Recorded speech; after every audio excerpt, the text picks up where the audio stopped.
Now, have any of you guys ever seen one of these bad things for real?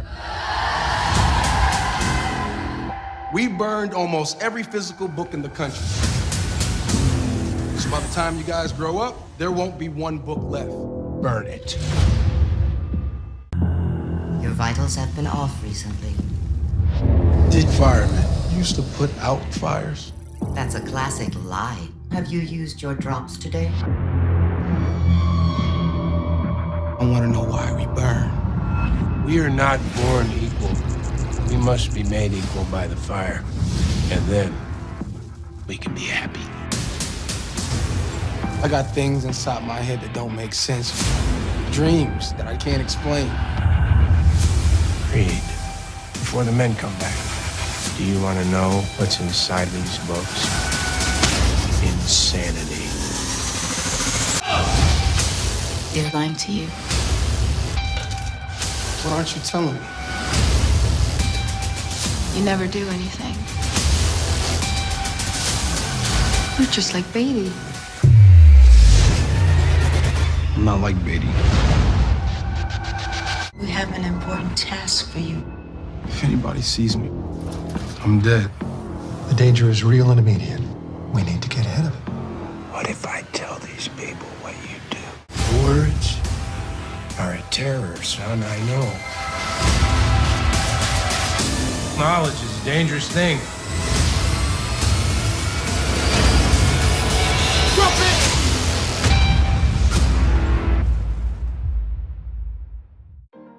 Hi people, today we're going to talk about paper, firemen, grenadiers, and what did ancient firemen did in those buried windows, how Brandenburg gates connected to fire boats, and what's up with brandmauers, those firewalls that left from the 19th century. First we're going to talk about Ray Bradbury in Fahrenheit 451. The novel tells us about some special team, special force firemen that were actually destroying books and all this evidence of ancient knowledge. So this is probably the reason why we don't know anything else except that edited history that they tell us. So the top fireman was called brandmeister, and it's an ancient 19th century word which starts with brand. So let's start with brand. What is actually brand? Brand is the border between the actual product or the thing that you buy, or the thing that you use, or the thing that you look at, and the actual thing. So it's just the border, and you look at this brand and you think about the product and imagine what it's gonna be. But actually it's just a name, it's just a cover or the gate between you and the product, right? It's just like the Brandenburg Gate in Berlin. You know, I've told about Berlin plenty much times. It's consists of bear and lin, so it's bear place, bear town. But whatever, it has Brandenburg gates and they're very famous. Tourists like them and often picture in front of them. But who knows that Berlin was actually a star fort, and so Brandenburg Gate is the entrance to the star fort. Also, we have this Brandenburg Gate in Kaliningrad or Königsberg, which is now a Russian town and was actually a Prussian town, Eastern Prussia town. But whatever. So what leads branding to 451 is still a good deal, because we have this book and it has 451, and literally brand, it's just a brandmauer. Brandmauer is a firewall, and the firewall is what we know in our computer, and a brandmauer is an ancient walls that constructed between those houses to protect them from fire. They're supposed to be like that, but actually sometimes what they are is not what they tell us. Like, for example, this wall is literally older than the house, so probably it can be a wall from the previous house, pre-flood house. So brandmauer equals brand equals protection equals fire protection, and leads us to a firewall. And a firewall, as I've said before, is a program that can also protect our computer from different activities that are unwanted and so prohibited or whatever.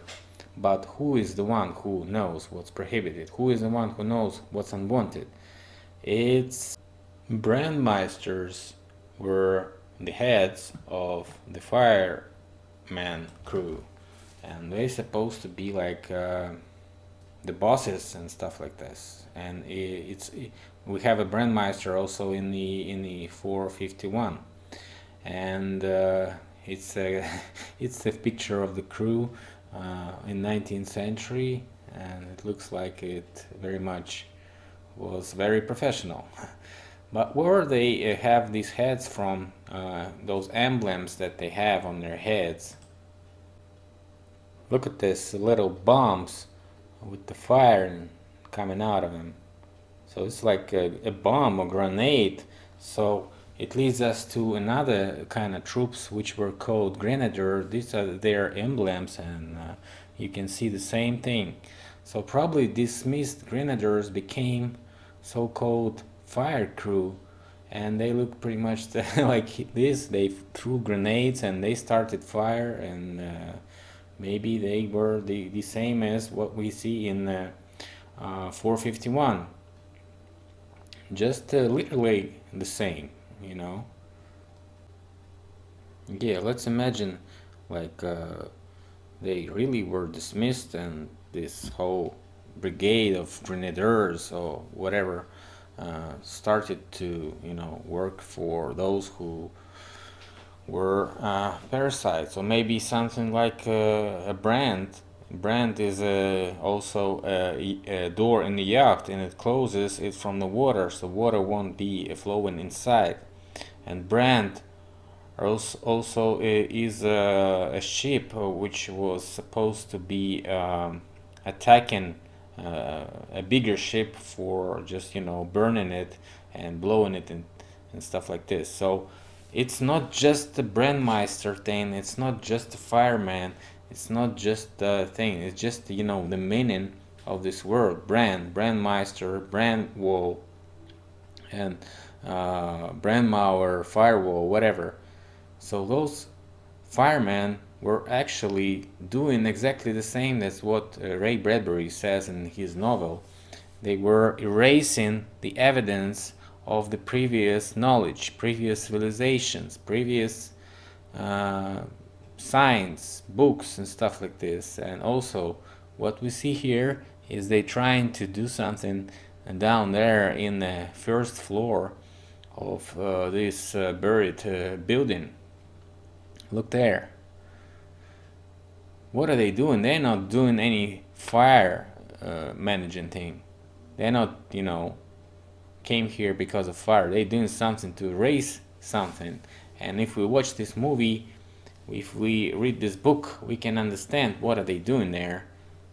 They often did the same in this novel, because actually this novel represents not the future, it represents the past. It represents how they the technology of them doing it to us, how they, you know, proceed, how they implement this thing that nobody can remember anything.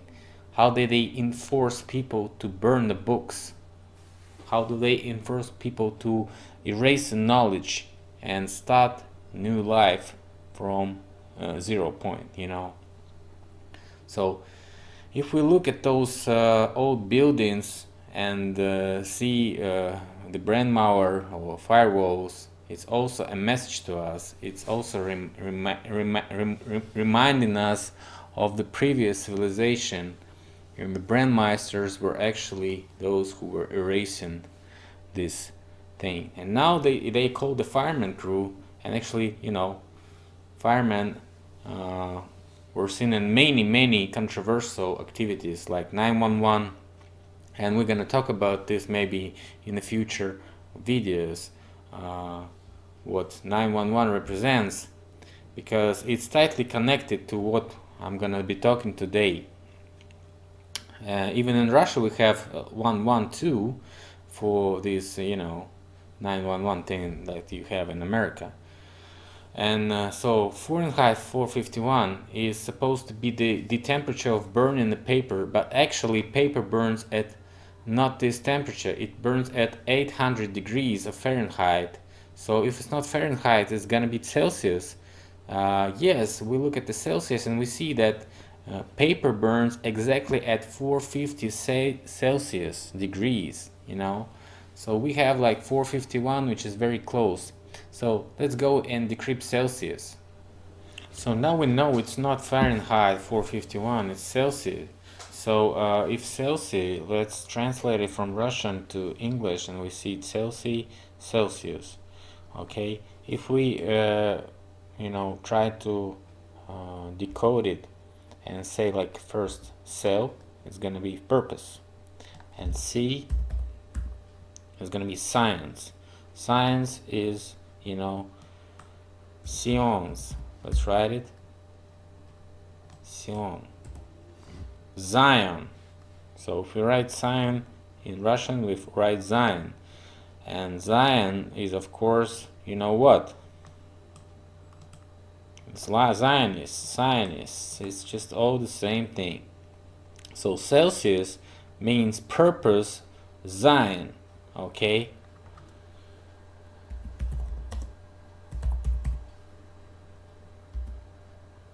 Purpose of Zion, or purpose is Zion, if we turn it another way. Zion, goal.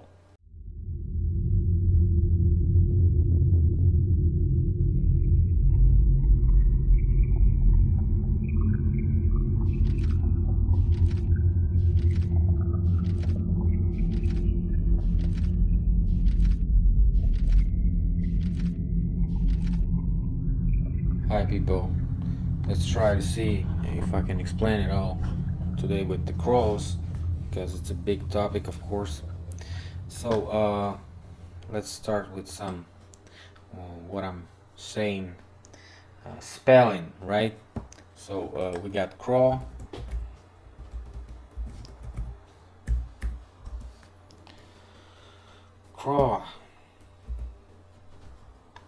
in Russian it's Varona. So Varona is actually the color, or black color. Also vor is a thief. So vor она, it means thief, she is. And Varona is a female name in Russia. So it's Voron is a male. So it's like okay. So in English we have both crow and let's see if we change this. Raven. Okay, raven is a male, but crow is a female. So think about it. So if we add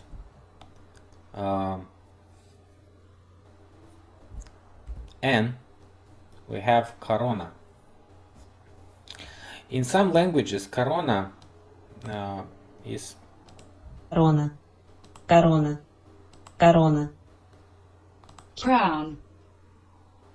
Corona. Crown. So here we have crown and we have corona.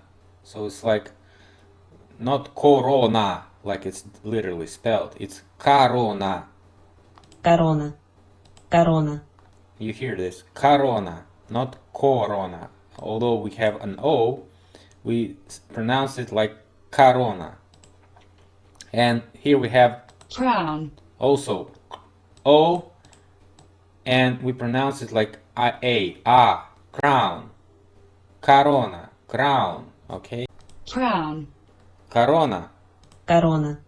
Okay, so this simply what Varona does, what the crow does, she says car. In Russian we say it like this, car. So Varona speaks car, and we also have king, and it's called Король. Король. Also, we have it A. We spell it like A, O like A, and we also have Король. it Король. Король. And the first one is Kar. Kar like Varona, Kar like Caron, and also we have it like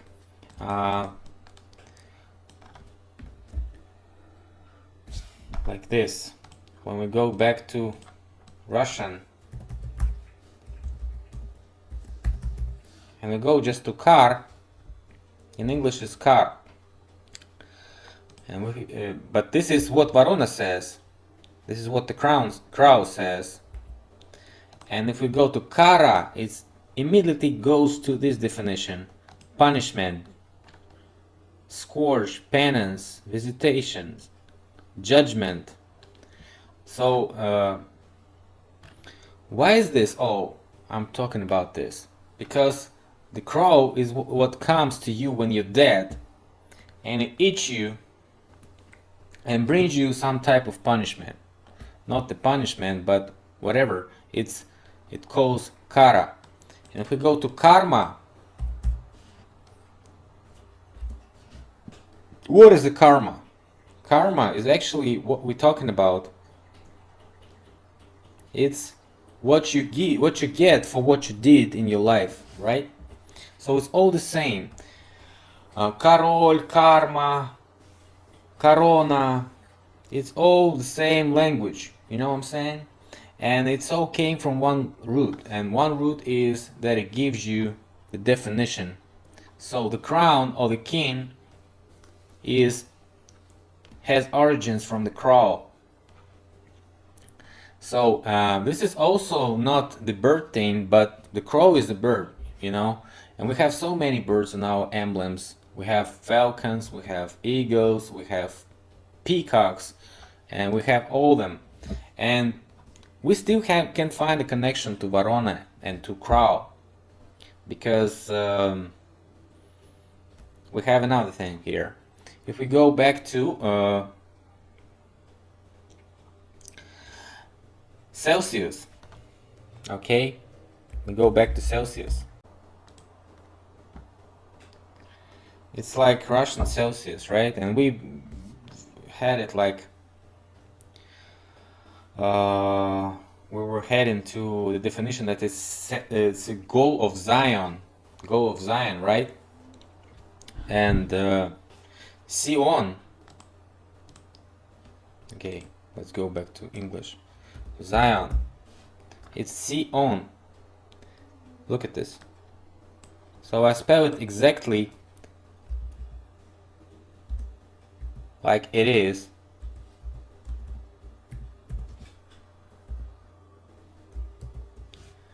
This is how it looks. That would be big one. Okay.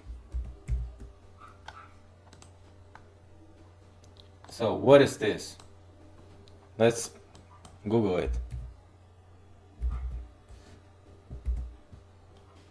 It's hydroxide of the cuprum or the copper, and it looks like it has a number 2 here, and it's exactly like this. Let's say like this.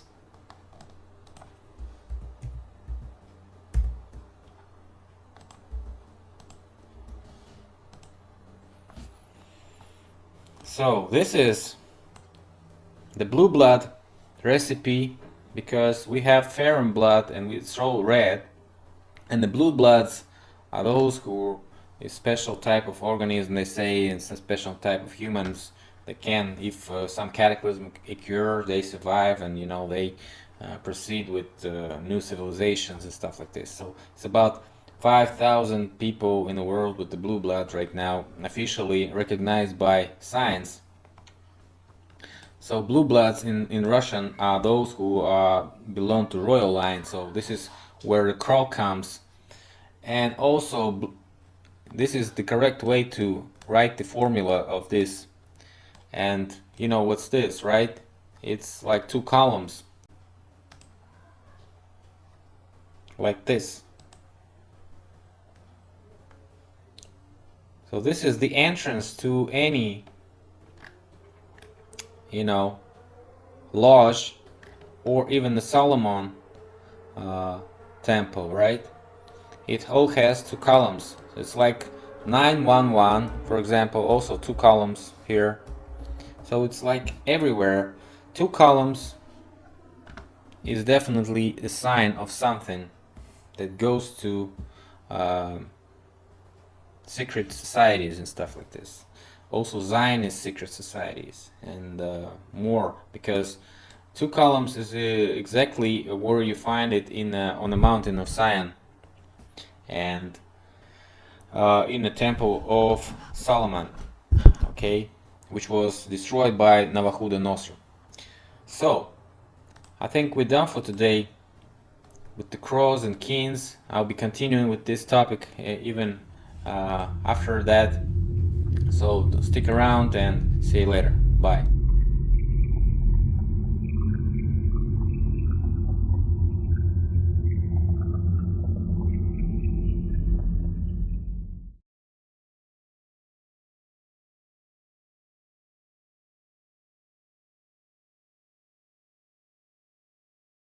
Candela grande, como bisa ku cada rato candela aqui está expandindo também vira candidato grande também de bombeiro.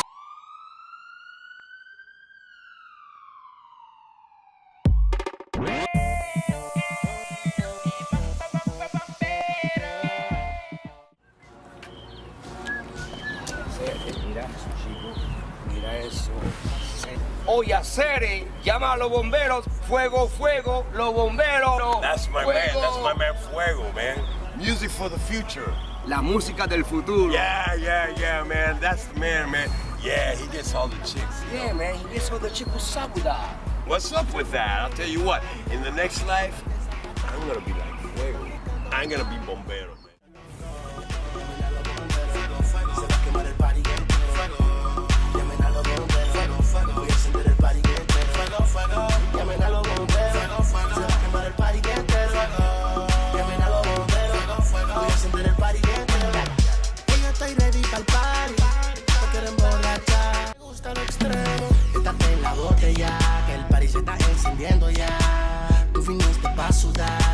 Lo que te ponía.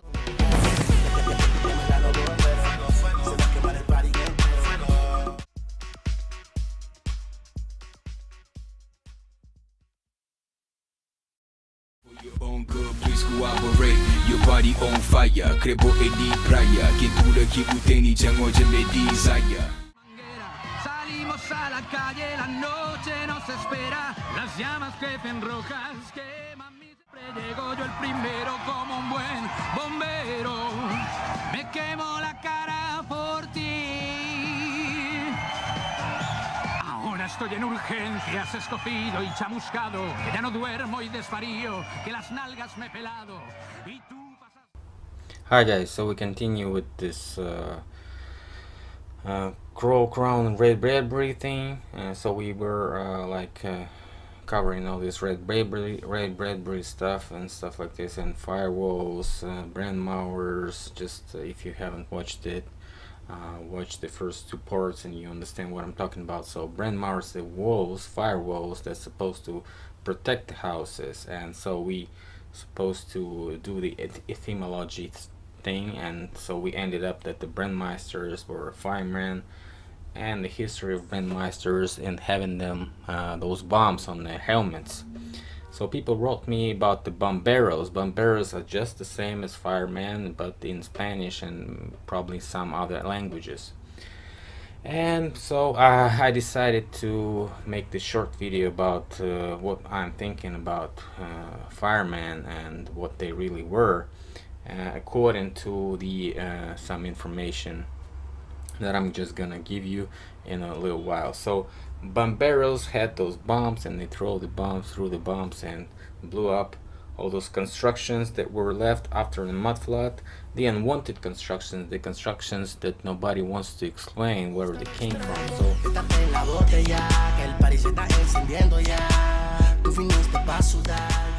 So basically, Bombero is a fireman or the bomberman. So we had this little game in Nintendo's which was called the Bomberman, and what Bomberman did is actually he was setting up fires and blowing up the walls, the ancient walls, so called the walls, so the walls that were actually the old houses walls, as I've been describing in my previous videos. All these Masonic missions of Bomberos or firemen are really all in this game. So if you haven't played this game or haven't watched this game, maybe somehow, some way you can go ahead and watch some videos on YouTube about this and you understand what I'm talking about. So Bomberman is the man who was trying to hide the evidence by blowing up the unwanted things, blowing up the ancient things. This is all goes to modern times when they blow up the evidence of previous civilizations, and of course current firemen are just helping us with fires, but sometimes they also engage with some Masonic rituals and covering up all these stories, all these fake stories about blowing up buildings and stuff like this, and they also create all these Masonic rituals and dress up like this. So this is kind of ridiculous for me right now to say, but this is all a cover-up situation. So thanks a lot for watching, and I hope you liked it. See you later.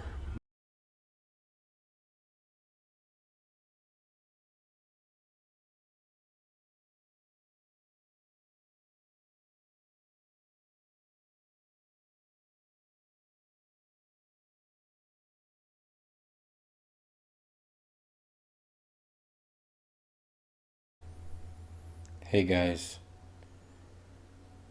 I was trying to finish the Crow and Ray Bradbury, and there we go. There came another video which continued the topic, so I had to update the information and probably touch it today. So let's start with the what we finished on. We finished on Bomberos, and we finished on who are really the Crow and Crown. Crown is relative Crow, and as we can see here, I'm right now on the page search. I've searched in Russian, German Kings of England, and we have like four videos: German Kings of France, German Kings of Greece, German Kings of Spain, and German Kings of Great Britain. So let's try to watch some of them. I'll shut down the sound so you can understand it. This guy is describing all those kings of England and telling who is his parents. And so, for example, младшая дочь французского короля Генриха IV. А прабабка по папе это Анна Датская, дочь. So he's like describing the relatives. Фредерика II, короля Дании и Норвегии из Ольденбургской династии. Это династия Oldenburg dynasty, which is a German dynasty, and most of the kings are relative to Oldenburg dynasty. Немецкого происхождения. German. А прабабка Анны Стюарт по отцу это This is grandmother of Anna the Stewart. Мария Медичи. This is Maria Medici. Которая была шестым ребенком в семье великого She was the sixth child in the family of герцога Тосканы и the great Duke of Toscana, Франческо I. Это Francesco и его I, первой жены and his first wife, Иоанны Австрийской. and the Austrian. So Austrian is also German. Как вы видите, намешано просто вот по папе там всего. So as you can see, we have a bunch of relatives from different countries in her dad's line. Там немцы, австрийцы, ну которые тоже самые Germans, Austrians, итальянцы и Italians французы. and the French. Вот, но так как у Анны Стюарт мама точно наполовину англичанка. But half blood of her mother, the Anne Stewart, was almost British, so we can say she is kind of British. То уж, ну, давайте ее будем считать англичанкой. Let's name her А в British. предшественниках, в Стюартах, там смеси еще больше. Там вот эти вот But итальянцы. the ancestors of Stuarts has a bunch of Italians, and also you don't want to even know who are them. Испанцы, французы, Spanish, French, немцы, everybody. полно. Ну и как вы Germans. думаете, за кого же выходит замуж Анна So Стюарт? what do you think Anna Stuart married? За какого-нибудь английского лорда? Some English lord? Да как бы не так. Она выходит замуж No. за Георга Датского и She is marrying the George the Dutch норвежского. and Это Norwich. датский принц, сын короля Фредерика III He is the son of Frederick III и Софии Амалии Брауншвейг and Sophia Amalie Braunschweig, which is also German. Люнебургской. Фредерик III из династии Олденбург. Also Frederick III, the dynasty of Oldenburg. Ну, той же самой немецкой The династии. same German То есть dynasty. Анна Стюарт, которая вроде как наполовину So англичанка, half British Anna Stuart, let's say, so she is half British. по маме, а по папе там не пойми кто, большая смесь. And Но German, мужа она себе берет relatives. немца из династии Олденбургов. She gets this. Но оказалось, She gets to marry this German Oldenburg dynasty person. что их престолонаследники умирали еще в младенчестве, там было много детей, и только So, единственный дожил до 11 Only one лет. kid of Тоже there are умер. many kids. Вот, и получился кризис престолонаследия. И если survived, читать историю, but то нам написано, They have a crisis of the who is the next king. что английский парламент принял в 1701 году акт In 1701, the British Parliament brought the act. о престолонаследии, по которому About после kings. смерти Анны, So after the death of Anne Stuart, вот этого последнего Стюарта, протестанта, наследницей престола объявлялась принцесса, как вы думаете, кто? София Ганноверская. so the princess of Hanover, Sophia Hanover, which is a German, became the king, the queen after the Anne Stuart was dead. Ганновер – это Hanover is Germany, in fact. в Германии, это не в Англии. Вот. Но дело в том, что в 1701 году, вот когда был принят этот акт о престолонаследии, Англией управлял Вильгельм III, который является правителем Нидерландов. But at the day that the act was signed, England was ruled by the William III, Который захватил Англию which conquered the British leadership трон в результате так называемой славной революции. in the result of so-called glorifying revolution. И хотя после него была Анна Стюарт из But after him was Anne Stuart. династии Стюартов, но дело закончилось приходом Ганноверской династии. But the deal really was that the Hanover dynasty came after her. So То есть немцев.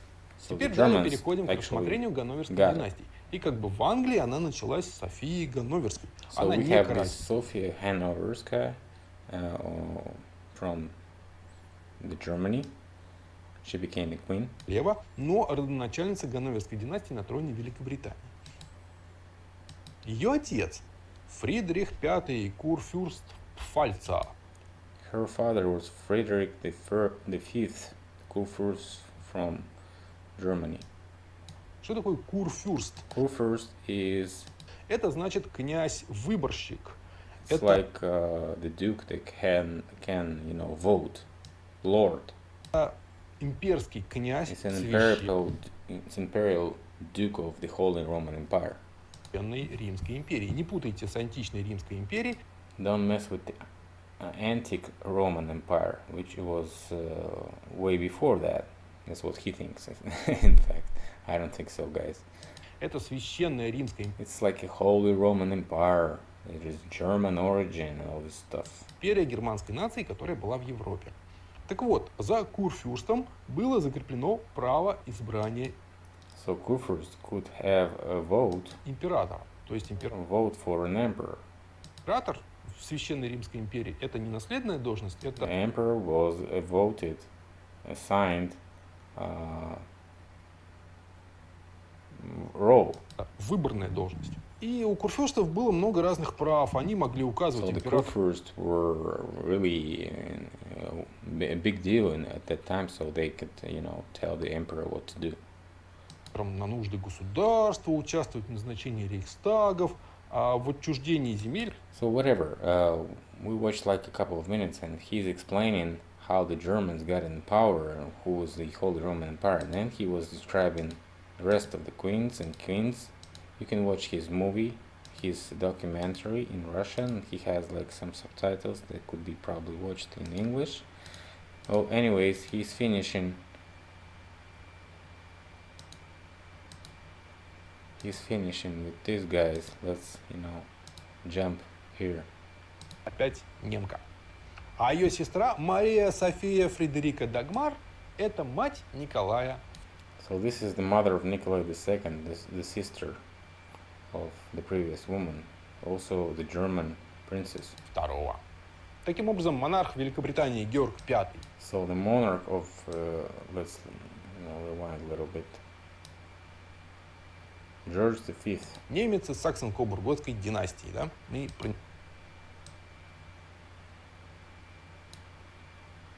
немецкого названия Саксон-Кобурготы в условиях Первой мировой войны. Там немцы на троне, и тут, значит, у нас Вильгельм II в Германии, они между собой воюют. Взяли и переименовали, чтобы было как-то вот поудобнее. Так вот, отец Георга V – это Эдуард VII. This is the father of George V, Edward VII. Немец из Саксон-Кобург. He is a German from the Saxon-Coburg dynasty. Готской династии, да? Мы про него уже разобрали.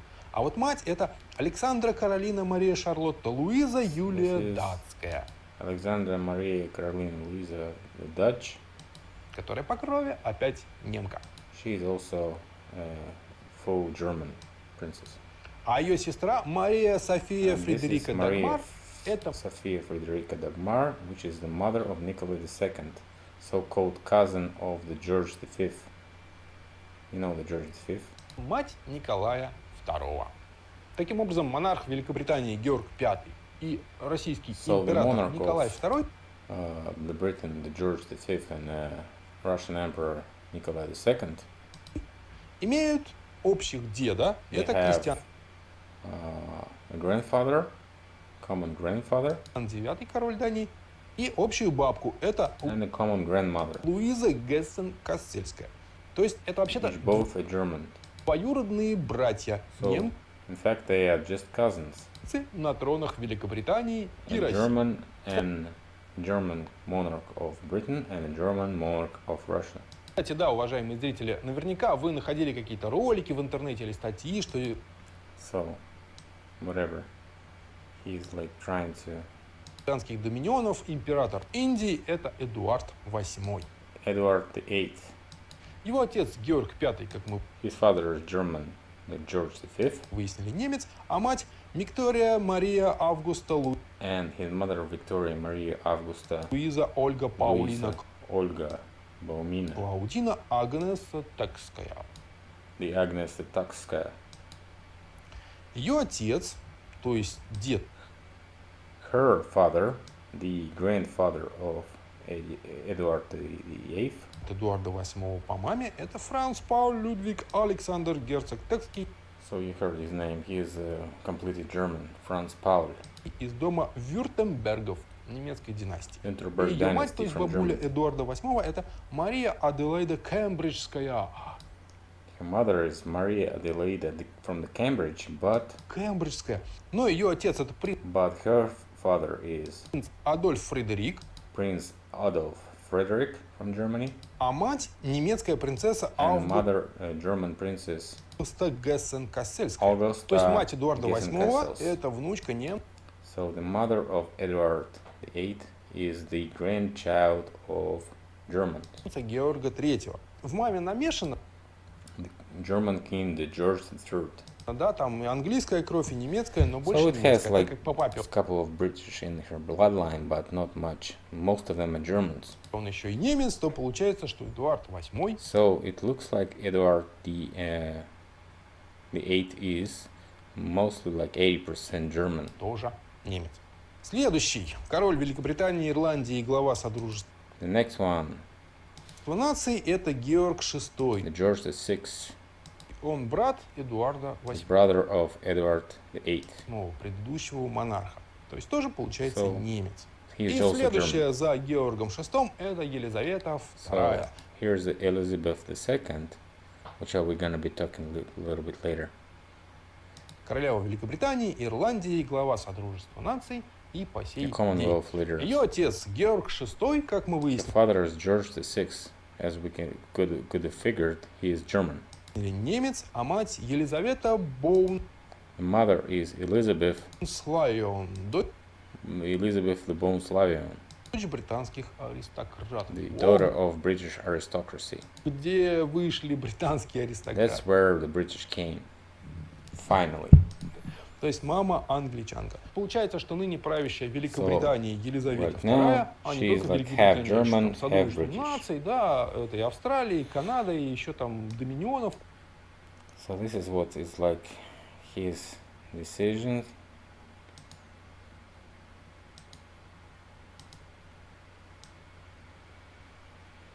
So, whatever, we can go to the next one and find out pretty much the same. So, like 80-70% of the British monarchs were Germans, right?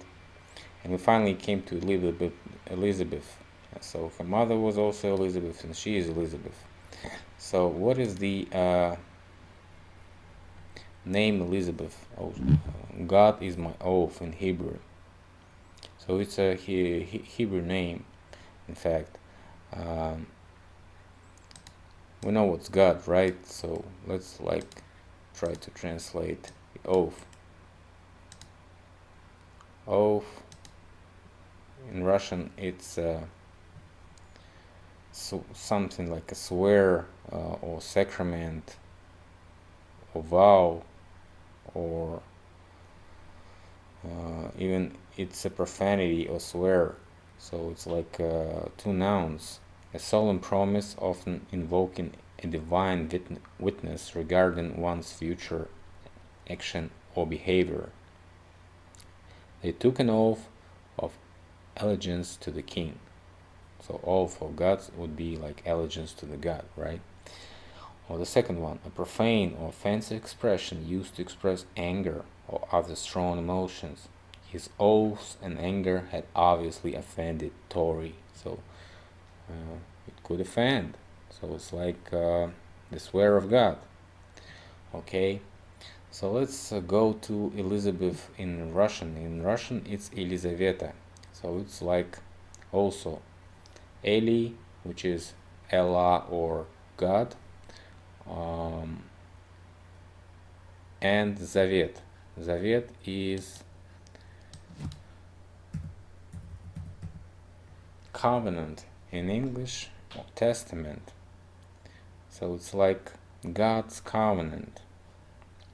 And also we have the second, but the second is written like two eyes, right? Two eyes in look like actually two columns that we know in the Masonic two columns.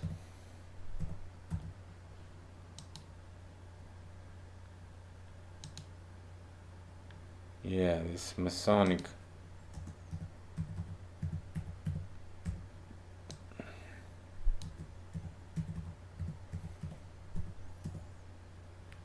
this is two columns, so also written like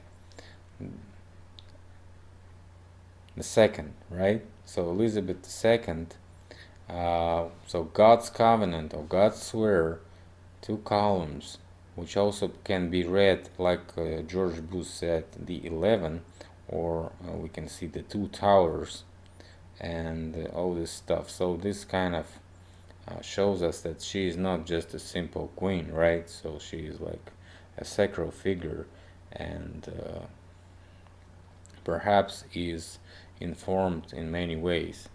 So if we look at the Commonwealth emblem,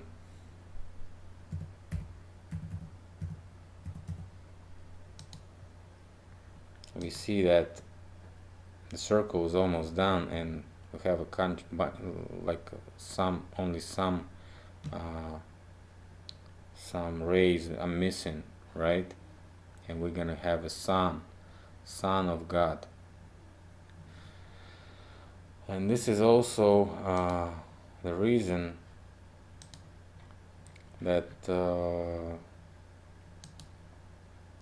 we see what we see right now. So this is like the logical finishing of what we observe. Elizabeth II, or Elizabeth XI, Elizaveta in Russian. Elizabeth II is the Queen of United Kingdom and the head of the Commonwealth. Born in 1926, she has ruled since 1952 after the death of her father, King George VI. Elizabeth is the longest lived and longest reigning British monarch and turned 92 in 2018. Elizabeth's personal wealth was recently estimated at 360 million pounds, and the British Crown Estate's estimated holdings about 12 billion pounds. Elizabeth is the great granddaughter of the Queen Victoria, and it was announced in 2018 that she will be succeeded by her son, Prince Charles, as head of the Commonwealth. Philip is her third cousin, both being related to Queen Victoria.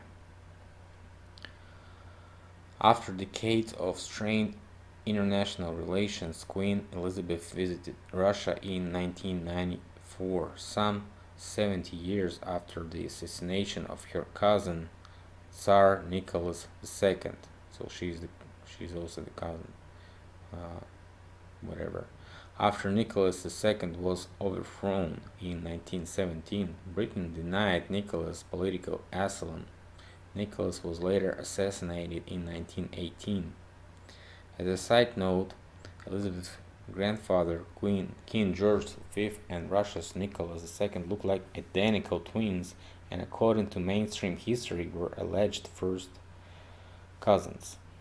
However, independent researchers have speculated that George and Nicholas were in fact the same person, which also is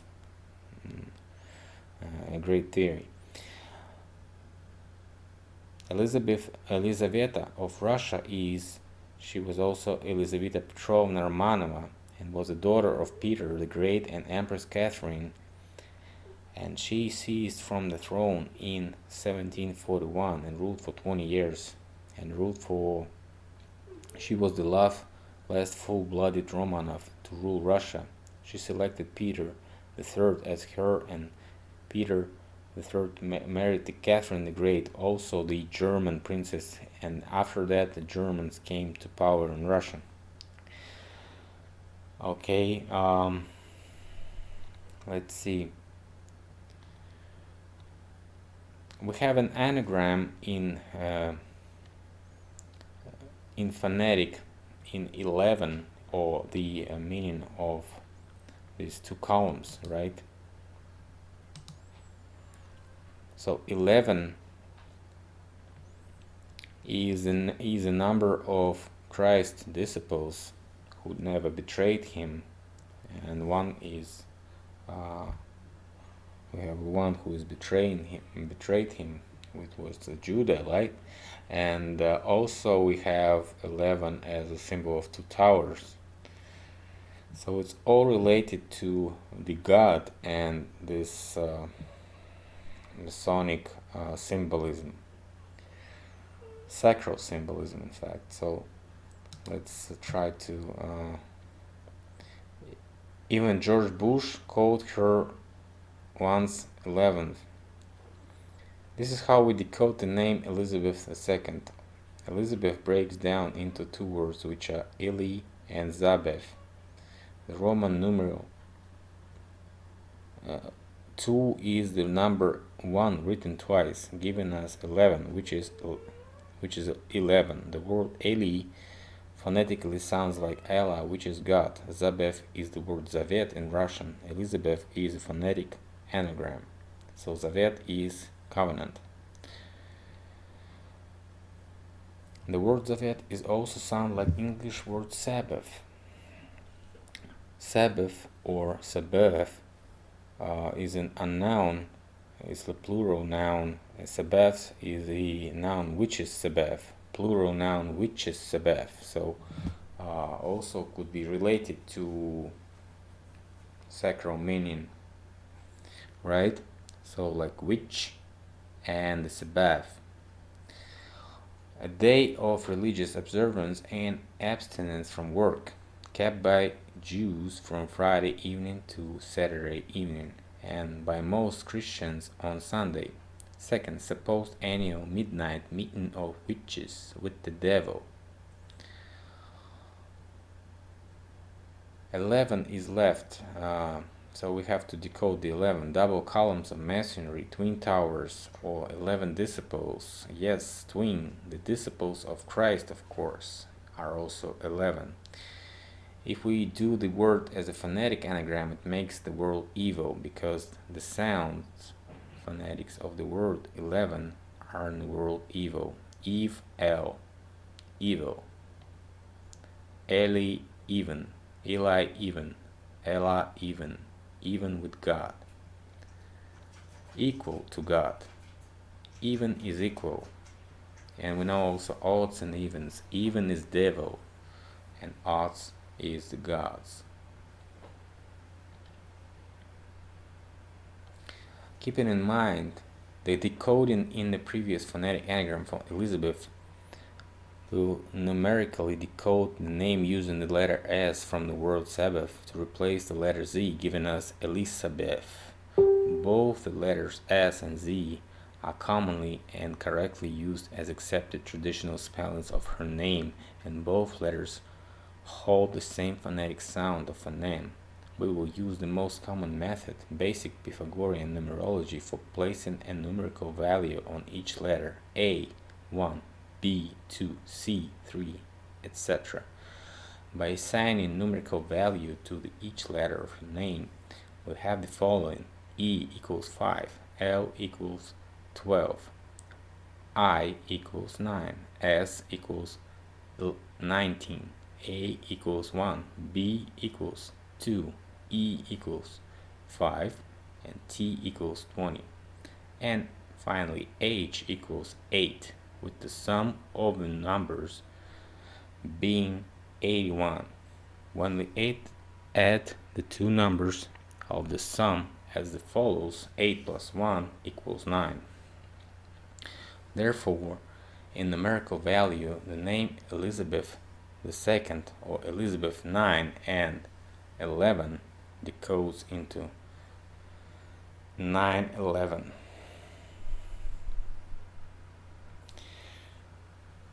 That's probably why George Bush called her 11th, because he's also familiar with this number. Okay, so this is kind of what I wanted to talk about today, and probably this is a good information for you guys. I'm happy to bring it to you, so write me in the comments what you think. I'll try to answer your questions. Thanks a lot for watching, and see you later. Bye.